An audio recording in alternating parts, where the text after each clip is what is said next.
Hi family, welcome back to my YouTube channel. So today I told you I am busy with the story times, okay?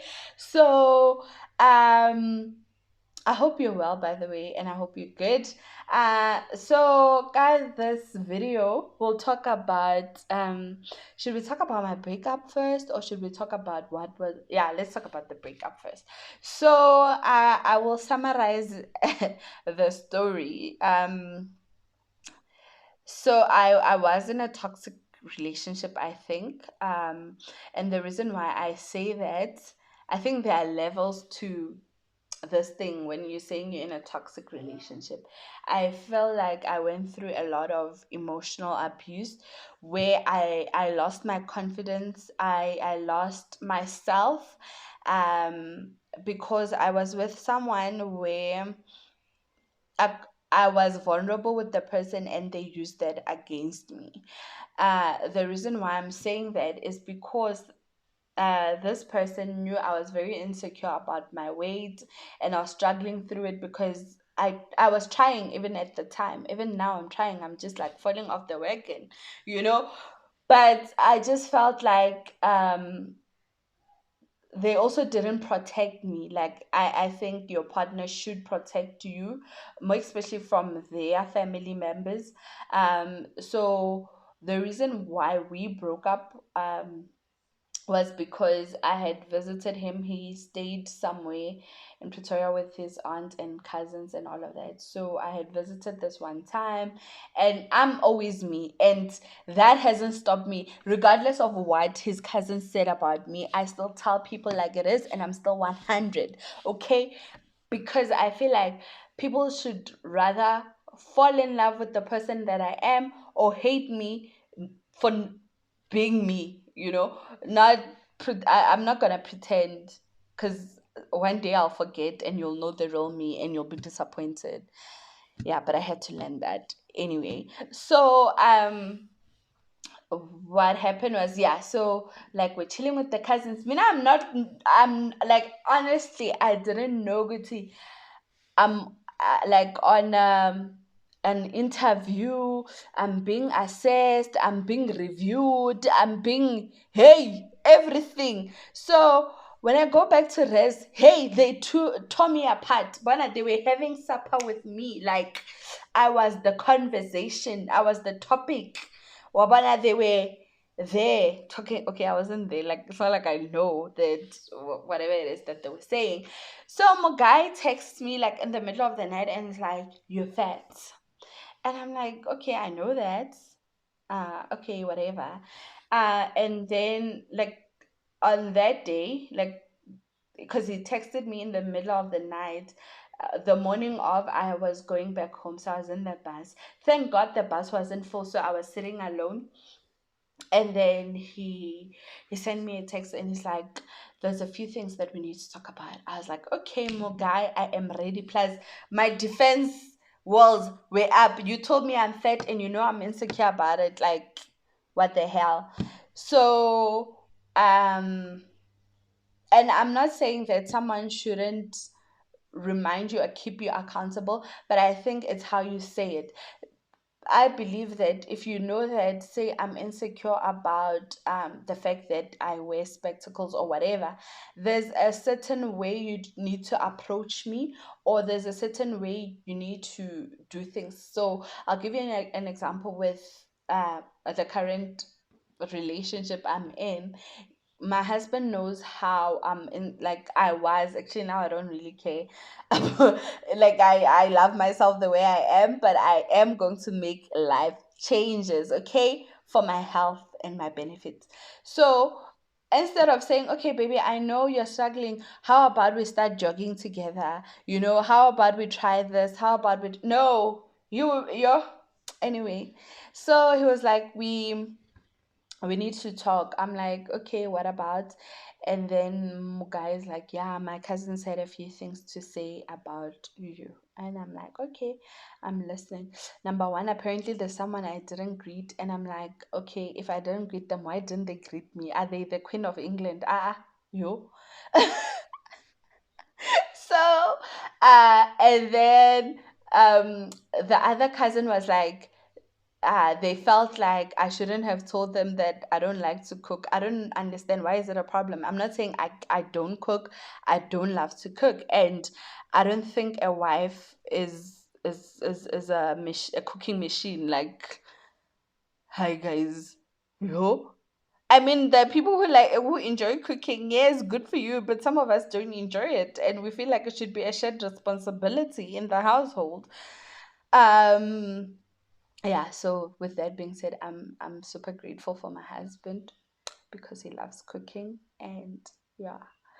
So they felt like the cousin felt like I shouldn't have said that I don't enjoy cooking because um their perspective of me as a prospective wife has changed.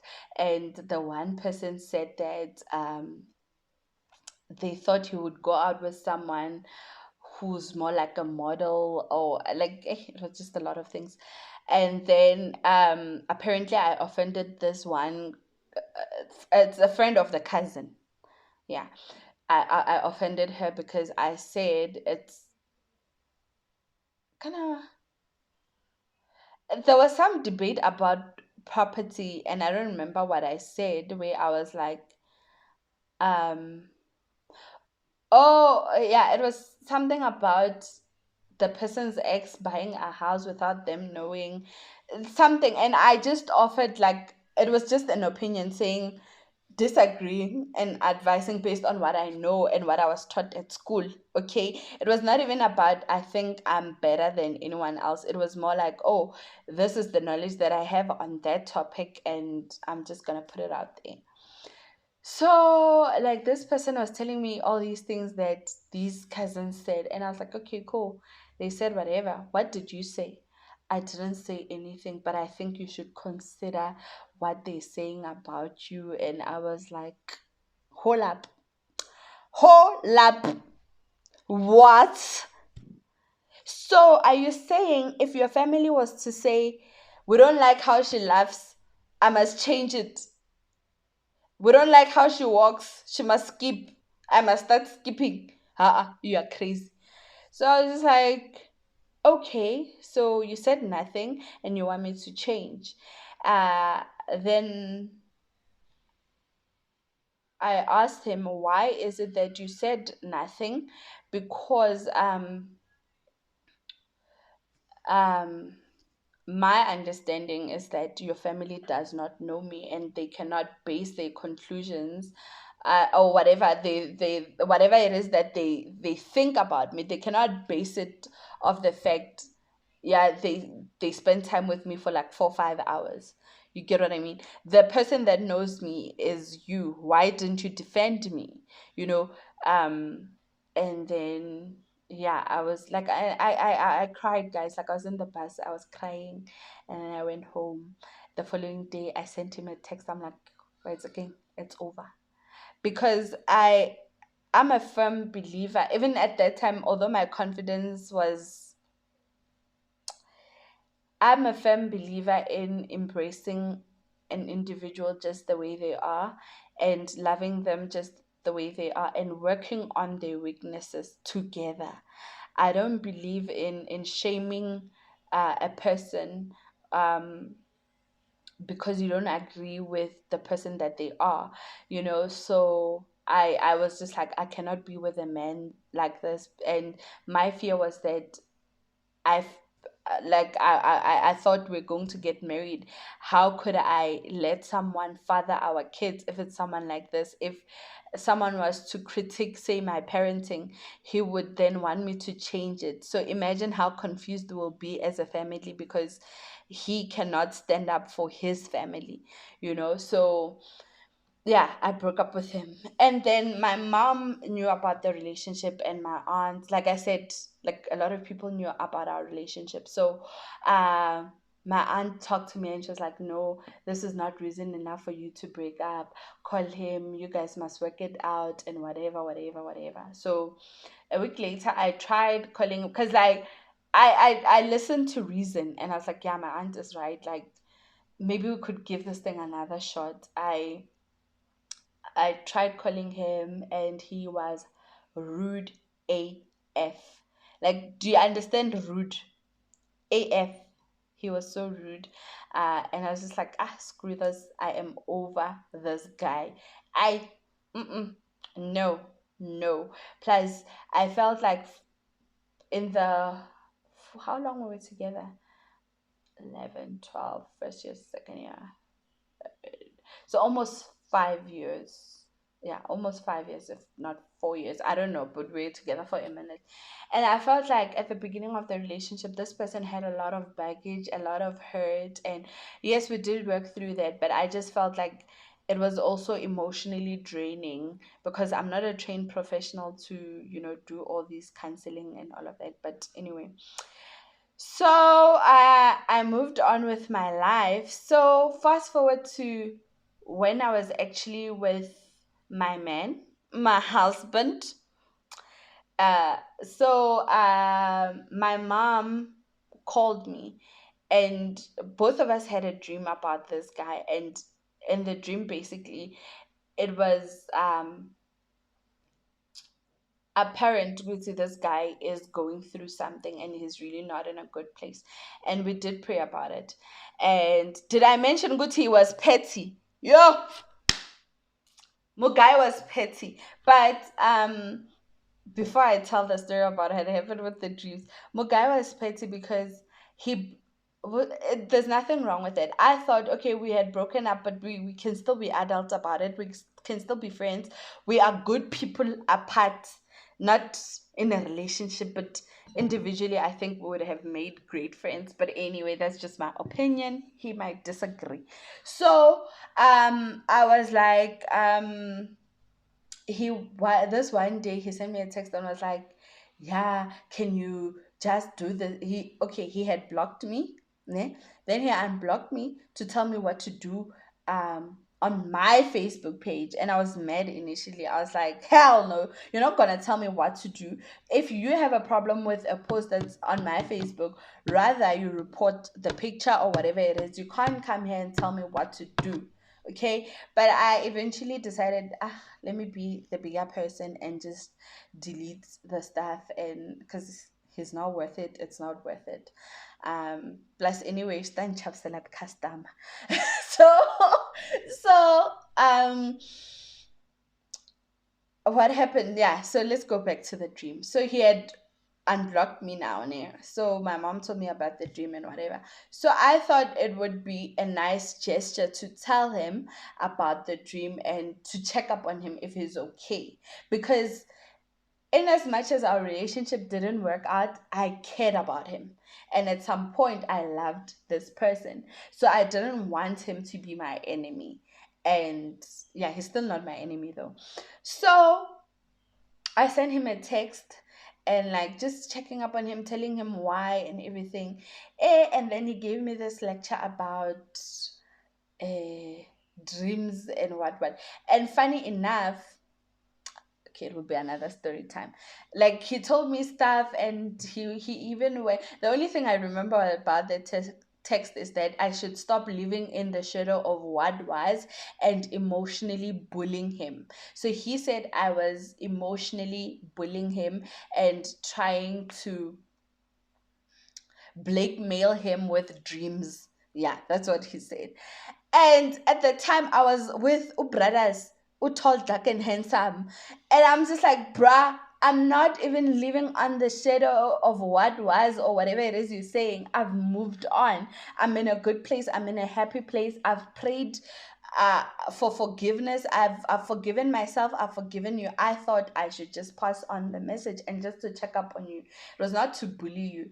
And I'm sorry, I didn't mean to bully you. And that, I think that was the last conversation we had, or the last conversation we had rather was to ask for my aunt's book. So I had borrowed him some spiritual book.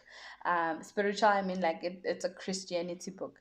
And I needed that book back because it was not mine, it was my aunt's book. So yeah, that was the last conversation we had when I asked him about the book, and he was like, yeah, I should just call his mom, it's actually back home. So when I went back home, I actually went to go get the book.